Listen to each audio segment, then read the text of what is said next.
All right, are we live? Um, okay, sorry. Oh, I look at my thumbnail here. Okay. Oh, where's the chat box? Oh no, I thought the chat box would automatically pop up. I guess I'll have it on my phone in case anyone wants to comment. Sorry, guys. Um,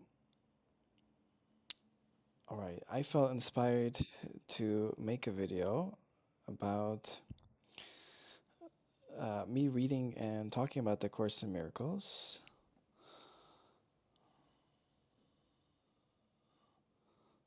Okay.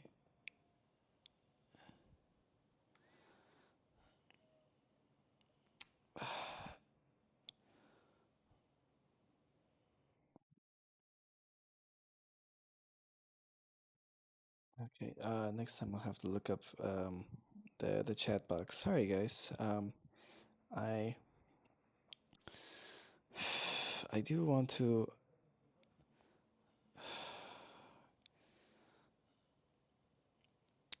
That's okay. All right. I want to really read. I want to read the course to you guys because this is the part I'm on. Let's see. Can I add? This last time when I streamed, it just popped up by itself. All right. Well, that's okay. Um, gonna make it. I'm going to was planning to go live for an hour. So, hi, if you're new here, I'm here. I'm here to take you one step closer to self-love. Now, um, I know I could start from chapter 1 of the course, but this is where I'm currently at. I mean, I've read the course already, but I feel now it's my time to reread it, talk about my feelings. I did that while I was working out. I had previous live streams where I did that, but I just and of course I wish I had the chat box open, but I forgot how to do that. And also I want in the future to make videos of me playing and talking about deeper topics at the same time. But without further ado, all right, we're gonna talk about here from chapter 19, from Sin to Peace, Healing Through Faith. Okay? We said before that when a situation has been dedicated wholly to truth, peace is inevitable. Its attainment is a criterion by which the wholeness of the dedication can be safely assumed. But we also said that peace without faith will never be attained. For what is wholly dedicated to the truth as its only goal is brought to truth by faith. This faith encompasses everyone involved, for only thus the situation is perceived as meaningful as a whole, and everyone must be involved in it, or else your faith is limited and your dedication is incomplete.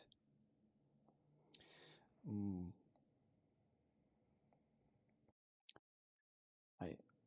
When a situation is dedicated wholly to the truth, peace is inevitable. The Course talks about a lot about the split mind. Right? There's the right mind, the one that's in alignment to the Holy Spirit, the all lovingness, and there's the mind that's split, the one that believes in separation and lack. And it's when we're wholly dedicated, wholly to the truth, 100%, not even 99%, or wholly, like 100%. That's when peace is inevitable, when we don't have that split mind. Every situation properly perceived becomes an opportunity to heal the Son of God. And he is healed because you offered faith to him, giving him to the Holy Spirit and releasing him from every demand your ego would make of him. Thus do you see him free, and in this vision does the Holy Spirit share. And since he shares it, he has given it, and so he healed through you. It is your joining him in a united purpose that makes his purpose real, because you make it whole. And this is healing. The body is healed because you came without it and joined the mind in which all healing rests.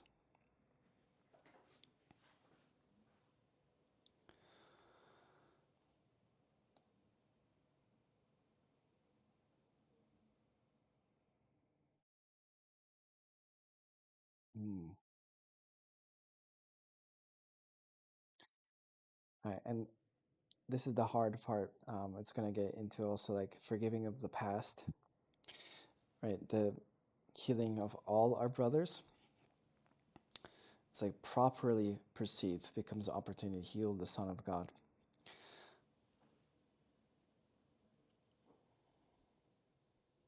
Mm. It is you are joining him in united purposes make this purpose real because you make it whole. Right? When we're unforgiving, it could be towards ourselves or towards others. We're split. We're at war with ourselves. We're not at peace. But when we're forgiving and we're willing to properly perceive someone as fractals of the universal consciousness of this love, we see them for who they really are, not what their ego body is doing. That's when we could heal. And I know it could be tough. It could be tough. But let's keep going here, right? The body cannot heal because it cannot make itself sick. It needs no healing. Its health or sickness depends entirely on how the mind perceives it and the purpose that the mind would use it for. And it is obvious a segment of the mind can see itself as separated from the universal purpose. When this occurs, the body becomes its weapon and used against this purpose to demonstrate the fact that separation has occurred. The body thus becomes the instrument of illusion, acting accordingly, seeing what is not there, hearing what truth has never said, and behaving insanely, being imprisoned by insanity. Mm. How the mind perceives it. This is how I interpret this. Um, when we're dealing with some kind of like unpreferred behavior or unpreferred thing in our life, a lot of us focus on action, which is great, right? But do we focus on the mind, on our belief systems? How are we perceiving things? Are we making mountains out of molehills? Are we seeing correctly? I could tell you when I was focused more on action, my life wasn't changing the way I wanted it to because it was like just changing furniture around. Like, oh, okay, like this chair goes there, right? It wasn't like a deep change until I did the actual mind training of doing all the exercises in the Course in Miracles to perceive correctly. Let's keep going. Do not overlook our earlier statement that faithlessness leads straight to illusions. For faithlessness is the perception of a brother as a body, and the body cannot be used for purposes of union. If then you see him as a body, you have established a condition in which uniting with him becomes impossible. Your faithlessness to him has separated you from him and kept you both apart from being healed. Your faithlessness has thus opposed the Holy Spirit's purpose and brought illusions centered on the body to stand between you. And the body will seem to be sick, for you have made of it an enemy of healing and the opposite of truth.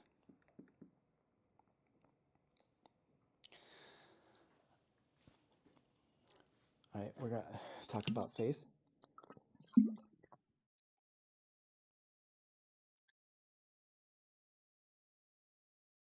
Right, when we see a brother, just as the past, right? That's what the body did, all the harms, whatever, and we don't see them. When I see the course as like a mind, as in, say more like that energetic component, that you can connect to them at least at some spiritual level. Um, I don't know if you guys heard about the Silva method, but the Silva method is about like meditating into higher states of consciousness. Um, I'll tell a story about this. So my brother used to work at this school, and there was this kid that was being like really very nasty behavior, and there's a Silva technique that you'd like meditate and imagine you talk to the person, and he's like, okay, you're going to be a good boy now, all right? You're going to be a good boy in class. And then the next day, the kid that went up to him and was like, Mr. Teacher, Mr. Teacher, I had a dream that you yelled at me, so I'm going to be a good boy from now on. uh, and if you think about, I say this faithlessness is what brings the doomer culture, right? This doom and gloom. We lack faith in our brothers and sisters. We lack faith in humanity. And I understand why, because we're inundated with all this negative bullshit out there. All the news talks about is the negative things, and it wants to just lose faith in humanity, lose faith in what we can do. But what the Course is teaching us is to have faith in our brothers, right? Because the Holy Spirit has faith in us. And over, like what I said about the power of the mind. So if you have trouble forgiving someone, like physically, I would encourage you to do even some mind work, meditation, try connecting to that person. I've done it. Do it a few times. Whatever permissions that works for you. All right, let's keep going. It cannot be difficult to realize that faith must be the opposite of faithlessness, but the difference in how they operate is less apparent, though it follows directly from the fundamental difference in what they are. Faithlessness would always limit and attack. Faith would remove all limitation and make whole. Faithlessness would destroy and separate. Faith would unite and heal. Faithlessness would interpose illusions between the Son of God and his Creator. Faith would remove all obstacles that seem to rise between them. Faithlessness is wholly dedicated to illusions, faith wholly to truth.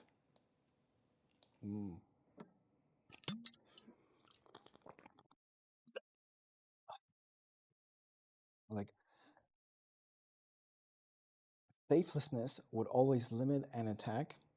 When I think about whenever I'm down on myself, I limit myself, I limit my capabilities, I attack myself or I attack others, right? When I have this faithlessness, like this doomer mentality. But faith is dedicated to the truth, right? It would unite us, heal us. The world now, it's kind of crazy how it's so easy to other someone else. Like, I find it crazy how people like live in different cities that labels them like so since I live in Poland, there's like this rivalry between like Warsaw and Krakow, right? Because Krakow was the original capital. They changed the Warsaw, and like Krakow's like a cultural capital, and Warsaw's like the business center. It's like, oh, it was like, come on, guys, like we're all just human out here. Right? Because that's the faithlessness where it's like, oh, I'm going to limit, I'm going to attack you, I'm going to separate you, instead of just let's unite and heal together. All right. A partial dedication is impossible. Truth is the absence of illusion. Illusion is the absence of truth. Both cannot be together or perceived in the same place. To dedicate yourself to both is to set up a goal forever impossible to attain. For part of it is sought through the body, thought of as a means for seeking out reality through attack, while the other part would heal and therefore calls upon mind, not the body. The inevitable compromise is the belief that the body must be healed and not the mind. For this divided goal has given both an equal reality and can seem to be possible only if the mind is limited to the body and divided into little parts with seeming wholeness but without connection.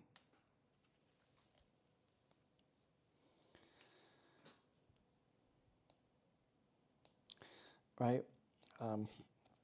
So we keep thinking about focusing on the body, right?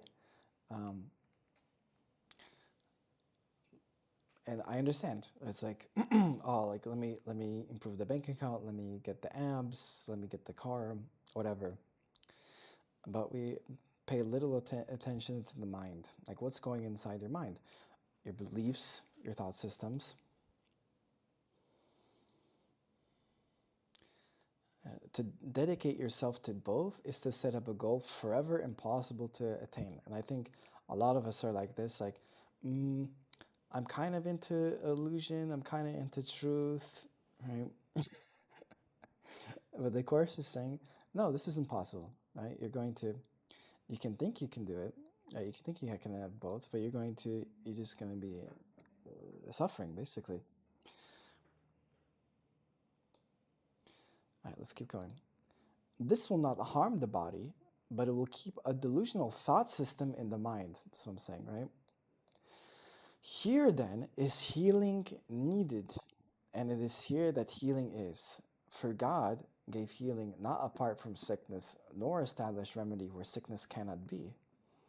They are together, and when they are seen together, all attempts to keep both truth and illusion in mind, where both must be, are recognized as dedication to illusion, and given up when brought to truth, and seen as totally unreconcilable with truth in any aspect or in any way. Right. As you guys know, like I do healthy gamer therapy. Basically, a lot of it is just like unpacking delusional thought systems. When I first started, I had a lot of delusional thought systems about like being unworthy, being unworthy of love, a lot of self-hate and self-loathing. And what the course is teaching us, this is a dedication to delusion.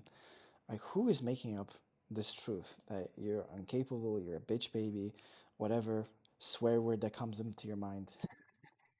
At the end of the day, it's you, right? You're doing it, and this is why the course is teaching us about mind training, right? To heal the mind and to be dedicated to truth, and the truth that you are as perfect as God created you, wholly loving, wholly lovable. That's I keep saying it in every video, and I have to keep reminding myself every single day. It's very easy to forget, very easy to forget when we're going, having our day to day. But just having that awareness and knowing this is the truth, the truth. Right? The illusion is that we're whatever negative thing that comes into your mind. The truth is, I am as perfect as God created me. Okay, very cool. Let's keep going. Truth and illusions have no connection. This will remain forever true. However, much you seek to connect them, but illusions are always connected, as is truth. Each is united, a complete thought system, but totally disconnected to each other. Where there is no overlap, their separation must be complete. And to perceive this is to recognize where separation is and where it must be healed. The result of an idea is never separate from its source. The idea of separation produced the body and remains connected to it, making it sick because of its identification with it.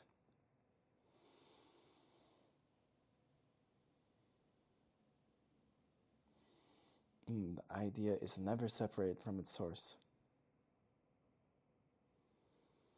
Mm. So what the course is, basic theme of the course is about atonement, meaning realizing there is no separation from you and all that is. I say all that is. I want to eventually, maybe I could do something with this with the formula, because I think the formula um, dives into the science side. Yes, I think we could do that. Um, but unified theory that we're all connected. Imagine just like one particle going at infinite speeds, right? But of course, translates this into unconditional love, which is the same thing, right?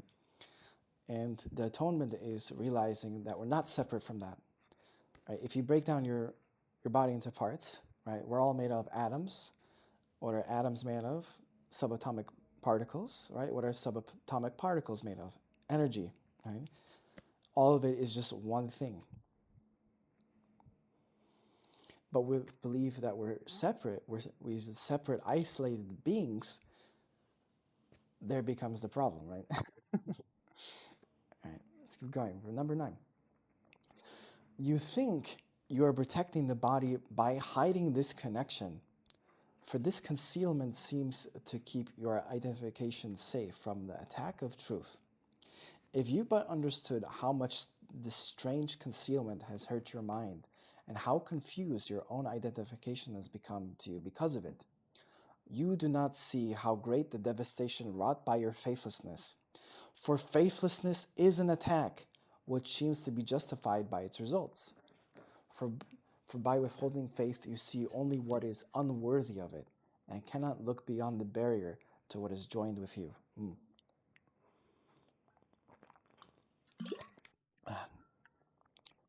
Okay. This is all this my interpretation of the course. Right? Not a teacher yet.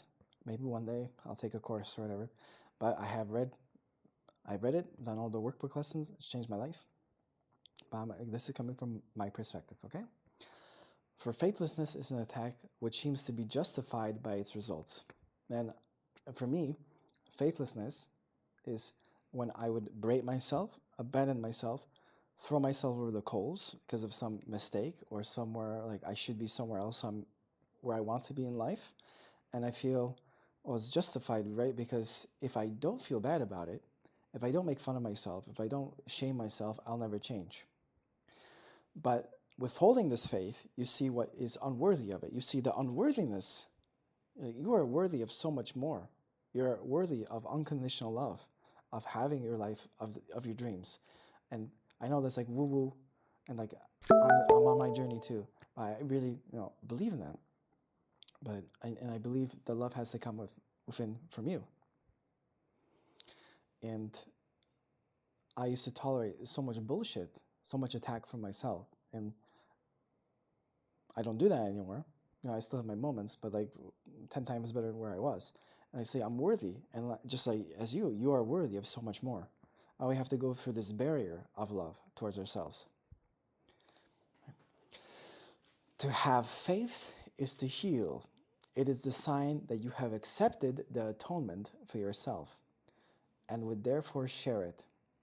By faith you offer the gift of freedom from the past, which you have received. You do not use anything your brother has done before to condemn him now. You freely choose to overlook his errors, looking past all barriers between yourself and his, and seeing them as one. And in that one, you see your faith is fully justified. There is no justification for faithlessness, but faith is always justified.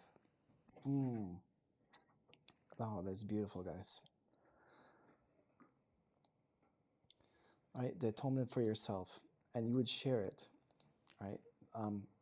Is when it talks about the past, the freedom from the past. Where does guilt live? But in the past. And faith is, I'm going to heal you from the past. I'm going to free you from your past, whatever it may be. And I'm going to free my brothers from the past. And I can't tell you guys how I would hold on to grudges, to bad memories. It was so hard for me. In Ayurveda terms, I'm a Pitta Kava. Like Pitta is fire energy, Kava is earth energy, and earth energy, like Kavas have a hard time letting go of stuff. Bro, I would have memories, hold on to them, man, for years.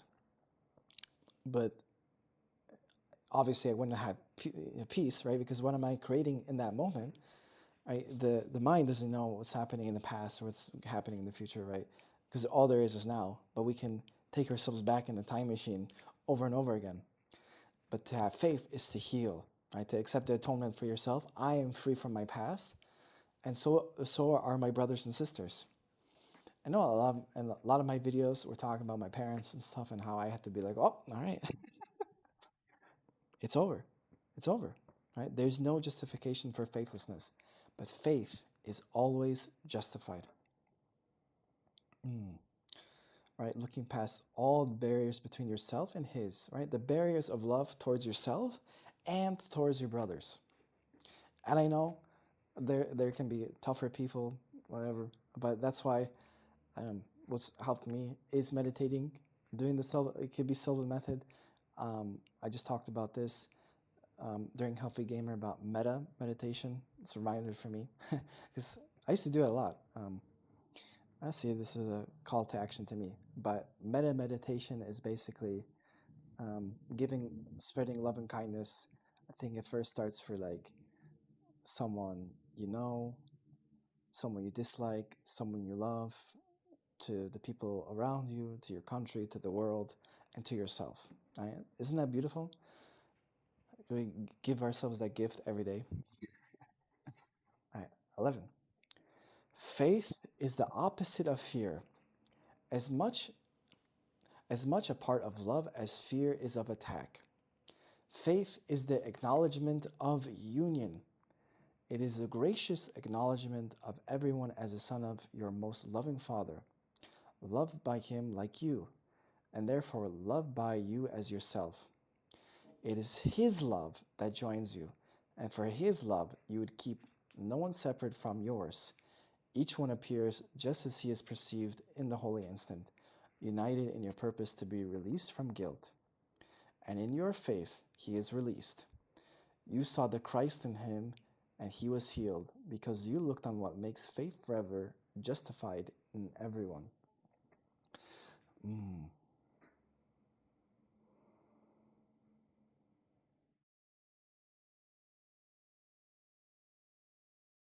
It is his love that joins you, and for his love you would keep no one separate from yours. I love this so much. Um, this is love beyond human understanding, and this is what I haven't read the Bible, but like the course bases a lot of course, of the Christian terminology. But this is what I feel is like having your cup full of love for yourself, and it's just naturally you want to, you know, connect that because you're not separate from your brothers and sisters. We're having more and more of a realization that we're all one, more like in a negative context. You see what happened, like the Strait of Hormuz and all that, how that affected everyone globally, right? But we could see, look at that as a positive, like, oh yeah, we are like all connected. What's happening in that corner is affecting my corner, right? So if I'm loving, the other person is going to be more loving, and we can spread that joy, man. Each one appears just as he is perceived in the holy instant, united in your purpose to be released from guilt. And in your faith, he is released. You saw the Christ in him, and he was healed, because you looked on what makes faith forever justified in everyone. Ooh, okay, released from guilt. Right? This is basically, and this is where the course I feel can be radical to some, knowing there is no sin, right? All attack is a call for love. And we've based in this world of like, oh, I have to feel guilty. Like, at least that's how I was raised, right? I do something bad, feel guilty about it. We keep going, right? But faith is releasing us from guilt, from this inner guilt. In your faith, he is released. You are released, right? This is why you don't see him as a body, but you see the Christ in him. You see the how to say it, like the energy, right? What's behind it? Like you see, like what's behind the atoms, the subatomic particles, is the energy, right? The Christ. Very cool. Okay. Faith is the gift of God through him who God has given you. And I know, okay, let's stop, right? And maybe this is just for me because I think some of my audience might be agnostic, but remember when I say God, I like to say source, Holy Spirit. Like this is not like A Course in Miracles, not religion, right? Right?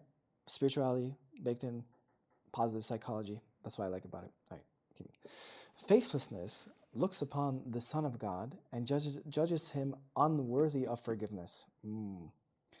But through the eyes of faith, the Son of God is seen already forgiven, free of all the guilt he laid upon himself.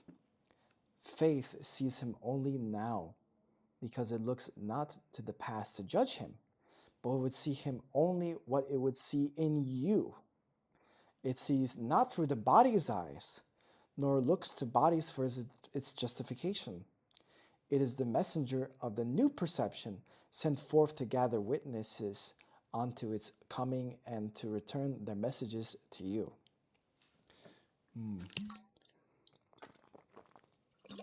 There's a passage in the Course that like God has never condemned. All right, how many times have we condemned ourselves? Right, looks upon the Son of God, which looks upon you and says, "I'm unworthy. I can never be forgiven. I fucked up so bad." And I was like, no, God has never condemned. Source has never condemned. You only condemn yourself, right? Last lesson of the Course, I only crucify myself. And this is not to say like, oh, let's like be careless and like there's no consequences. It's not about that. But I know a lot of you guys that resonate with me know that we beat ourselves up way too much, and does way like more harm than good. It's like I would say there is no good. Say if we make a wrong, like I'm sorry, like take any action you can to fix that situation, forgive yourself, and keep going. Right, and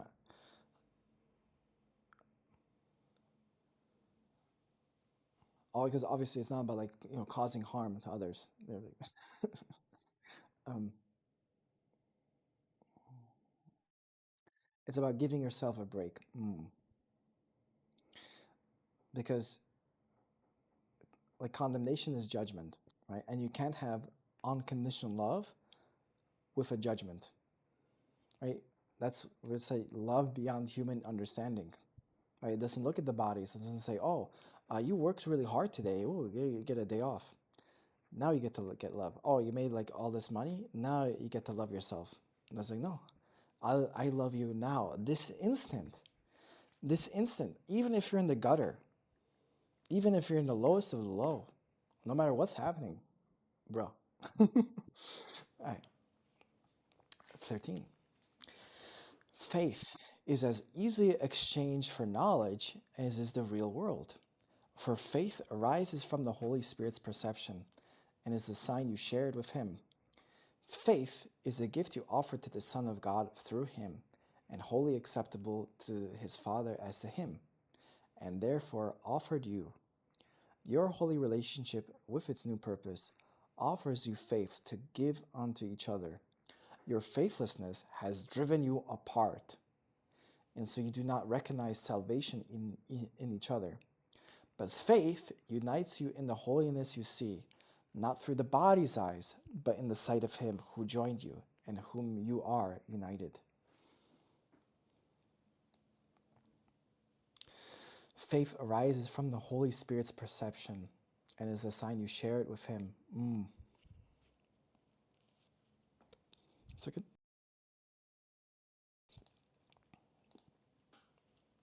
I, um, I've made a video about this before because I think when we're unforgiving to someone, we don't know the whole story, really. I won't go into detail so much about this story, but there's someone I know that felt they were very sensitive when I talked to them, and I was wondering like, why are they so sensitive? Why are they like overreacting to what I'm saying? And then I found out they had like a personal failure that they dealt with, and it really like was affecting them emotionally. And I was like, okay, now I understand. But before, it was easy to judge, like, oh, why are you so sensitive? Why are you overreacting? It's like, oh, there's something probably, happened. It's affecting you now. I get it. I get it. But we don't see the whole picture, right? But the Holy Spirit sees the whole picture.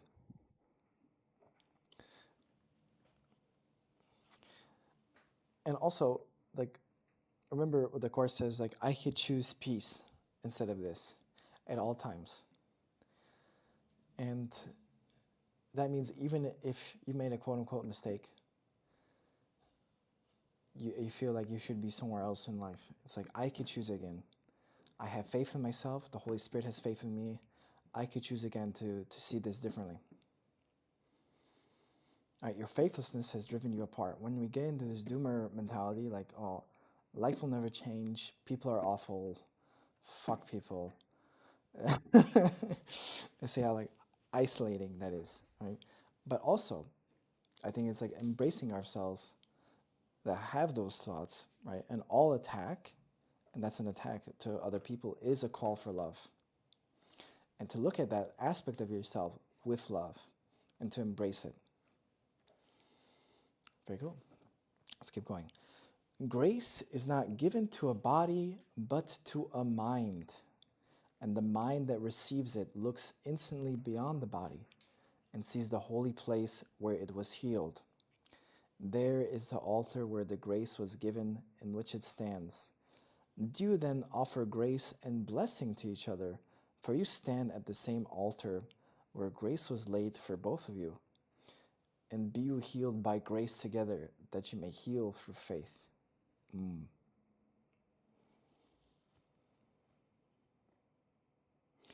Offer grace and blessing to each other. What makes it easier is like if you think of mirror consciousness, like what is the golden rule? You know, treat others the way you want to be treated, right? And I like it when if I make a mistake, I'm like, and it's like, it's okay. You got this. It's fine. Like grace and blessing. And you do it to your brothers and sisters. Of course, with integrity and with, just razum, with like, with integrity, with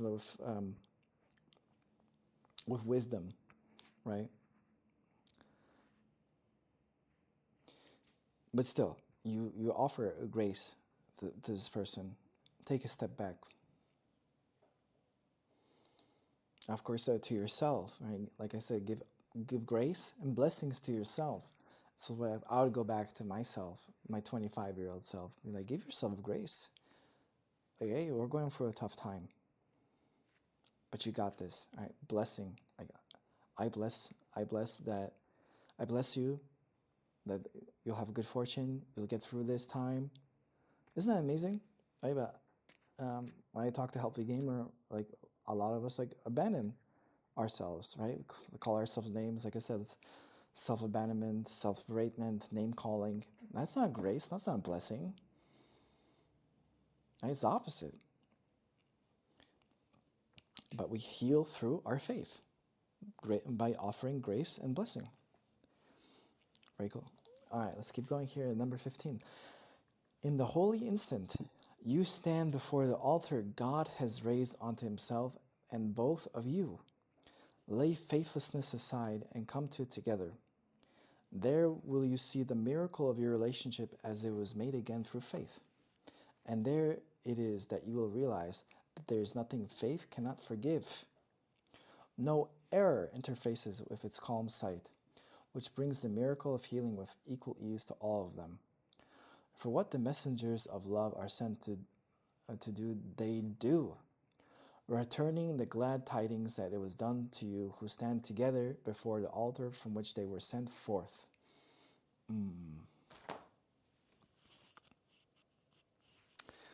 And I read this as a relationship. It can be towards others or towards yourself.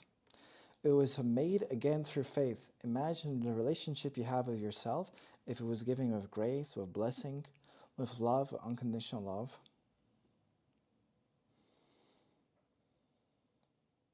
This is having faith. The messengers of love, the higher being, it'll do what it'll do. Like when I did all the course book lessons, it was like, I don't know how to say it, like I didn't feel like I was melting the barrier of love. I felt something else was. And it's something you just have to experience. So I recommend, if you're on the path to A Course in Miracles, do the workbook lessons, please. All right, 16. As faithlessness will keep your little kingdoms barren and separate, so will faith help the Holy Spirit prepare the ground for the most holy garden that he would make of it. For faith brings peace, and so it calls on truth to enter and make lovely what has already been prepared for loveliness. Truth follows faith and peace, completing the process of making lovely that they begin. For faith is still a learning goal, no longer needed when the lesson has been learned. And I look at this, your little kingdom is barren and separate, and I look at this as mind training, right? When we have this faithlessness of the mind, we're constantly abandoning ourselves, right? It's not a healthy place. It's not like a good mind to be in. It's this little kingdom, right? We all have the kingdoms of heaven inside of us, our mind, right? It's barren and separate, but we give space for the Holy Spirit, and it's going to help us make this holy garden in our mind, this lovely place to be in, instead of this, like, barren desert. All right, last part. But truth will stay forever. Let then your dedication be to the eternal, and learn how not to interfere with it and make it slave to time. For what you think you do to the eternal, you do to you. Mm. Whom God created as his son is slave to no one, being Lord of all, along with his creator. You can enslave a body, but an idea is free, incapable of being kept in prison or limited in any way, except by the mind that thought it. For it remains joined to its source, which is its jailer or its liberator, according to which it chooses as its purpose for itself. Right? And this is basically what the course is teaching us, that we can use the mind to be our jailer, right? If we're being like not forgiving to ourselves or to others, or to liberate ourselves, to give ourselves freedom, right? It's our choice. Very cool. I wanted to stream for an hour. I think I started around 5:10, so let's keep going here, guys. I'm sorry if anyone wrote any comments. Next time I will make sure I had the comments on. That's okay. And because I actually want to make a video about this concept, I think I still might. Sin versus error. Right? It is essential that error cannot be confused with sin, and it is this distinction which makes salvation possible. For error can be corrected and the wrong made right, but sin, were it possible, would be irreversible. The belief in sin is necessarily based on the firm conviction that minds, not bodies, can attack. And thus the mind is guilty and will forever so remain unless a mind, not part of it, can give it absolution. Sin calls for punishment, as error for correction. And the belief that punishment is correction is clearly insane. This is the one that got me so much. It's like this. I think a lot of us are raised, if you do something bad, you're punished. And this is, and that continues into adulthood, right? I do something bad, I'm like, I hate myself, frick you, right? I swear already, fuck you, that's, you little bitch, whatever you call ourselves. And it's this insane thing, because like, the more I guilt myself and shame myself, the more I don't want to take action. I berate myself for not taking action. It's like this endless cycle, right? It's this insanity, right? Sin is not error, for sin entails an arrogance which the idea of error lacks. To sin would be to violate reality and to succeed. Sin is the proclamation that attack is real and guilt is justified. It assumes the Son of God is guilty and thus succeeded in losing his innocence and making of himself what God created not.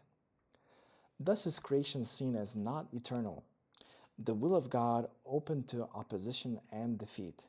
Sin is the grand illusion underlying all the ego's grandiosity, for by it God himself is changed and rendered incomplete.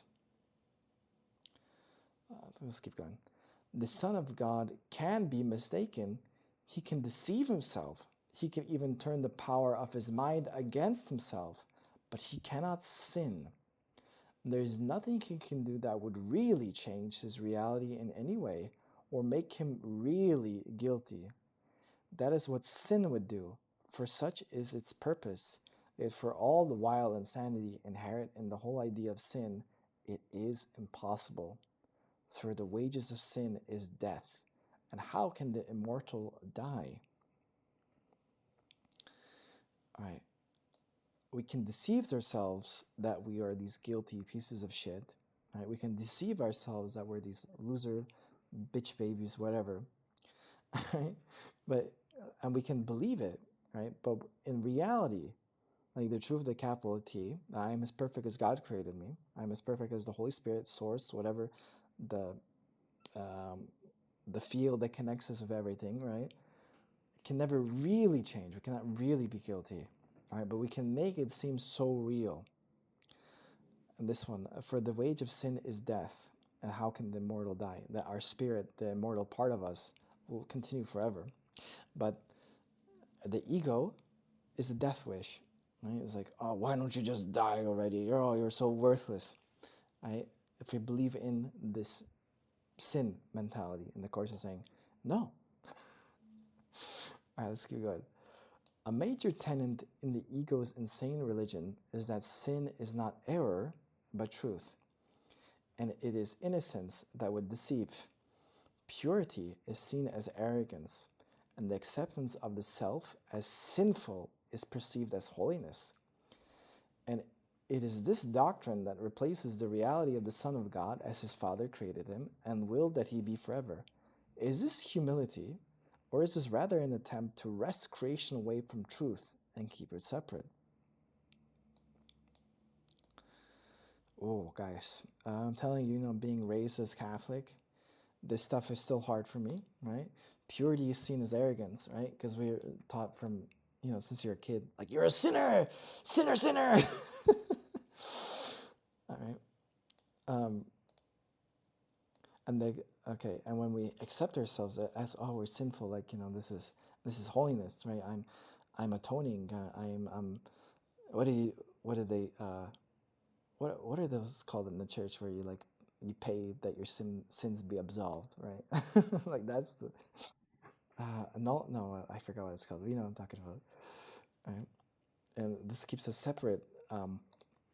Like what the Course is also teaching us, like it's not like a guy in the sky, all right?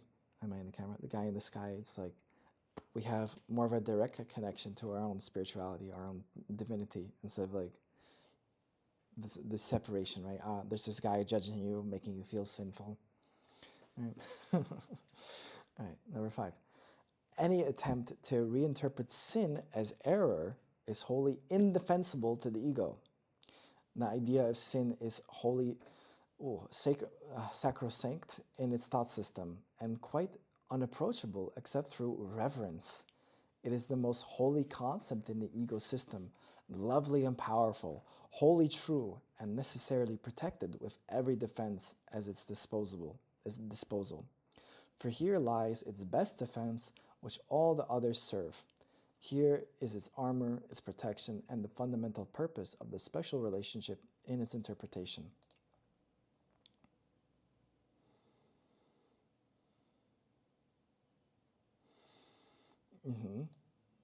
Yeah, this is like the biggest idea that, we're sinful beings and all we do is sin, sin, sin. We're so sinful. We're so nasty. And yeah, it's a tough one for sure. Right. It can indeed be said that the ego made its world on sin. Only in such a world could everything be upside down, where we live in this upside down backwards world, that's for sure. This is the strange illusion which makes the clouds of guilt seem heavy and impenetrable. The solidness this world foundation seems to have found in this, for sin has changed creation from an idea of God to an ideal the ego wants. A world it rules, made up of bodies, mindless, and capable of complete corruption and decay.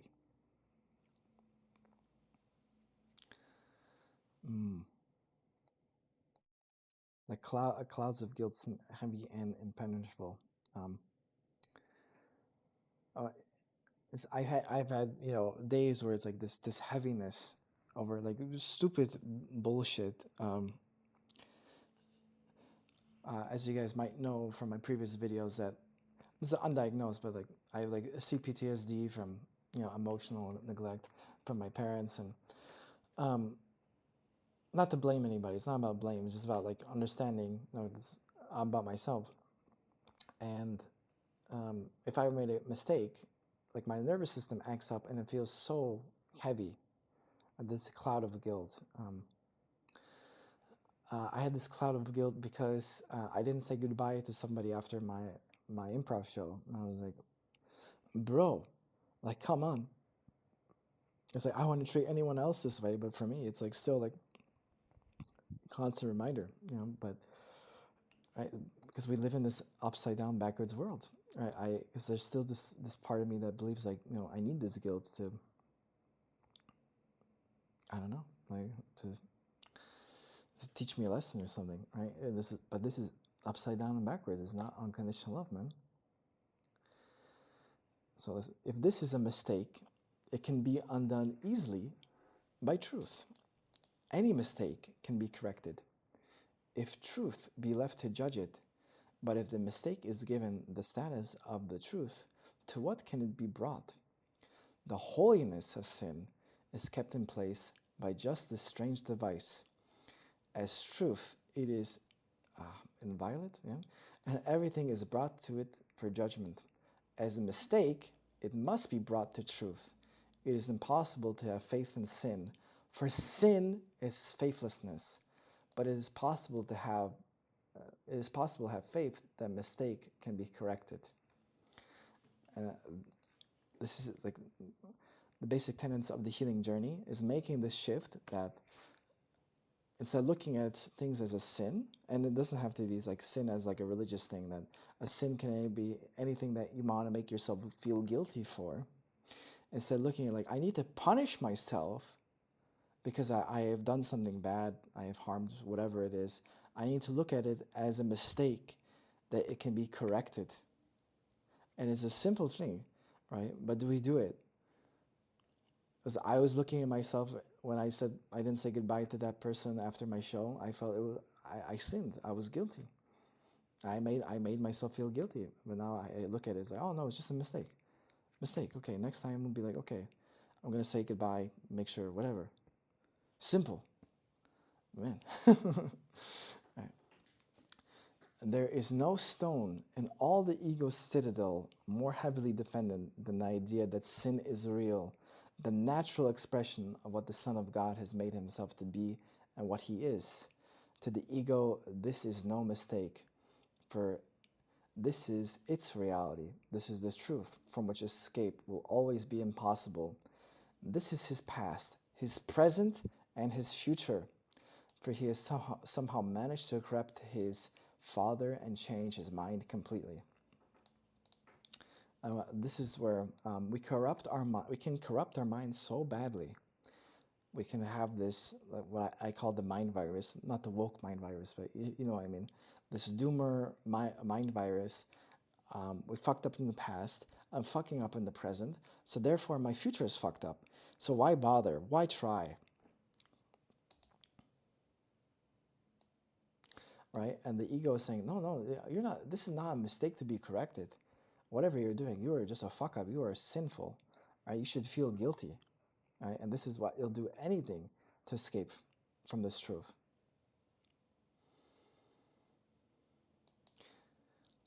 Nine, mourn the death of God whom sin has killed. And this would be the ego's wish, which in its madness it thinks it has accomplished. Would you not rather that all this be nothing more than a mistake, entirely correctable, and so easily escape from its whole correction is like walking through a mist into the sunlight? For that is all it is. Perhaps you would be tempted to agree with the ego that it is far better to be sinful than mistaken. But think you carefully before you allow yourself to make this choice. Approach it not lightly, for it is the choice of hell or heaven. Hell as in the hell of the mind, right? Not being at peace, or heaven, being at peace. This shift of looking not as things as sins, this makes me guilty. This mars me forever as a person, but this is just a mistake and I can correct it. Simple change, but we can do it. You can do it. All right, this is a lot. Okay. Yeah, I think we'll continue this in some other live stream. I think next time I'll let you guys know way ahead of time, and hopefully I'll have maybe some. I'll have the chat box open in case anyone wants to talk to me. I'm thinking of maybe of doing a live stream every Wednesday and a video every Friday. But if you guys like this healing content, I have of course videos. My goal is to combine gaming with spirituality. I know this is not like the gaming video, but I'm thinking of also doing uh, live streams where I talk and play Kingdom Hearts at the same time. Well, we'll see, we'll see. But this was really fun. This is just my first time doing lives in a while. Let me know what you guys thought of it. All right, so that's it. Thank you guys for listening, and may the Holy Spirit light up your path wherever it takes you. Take care.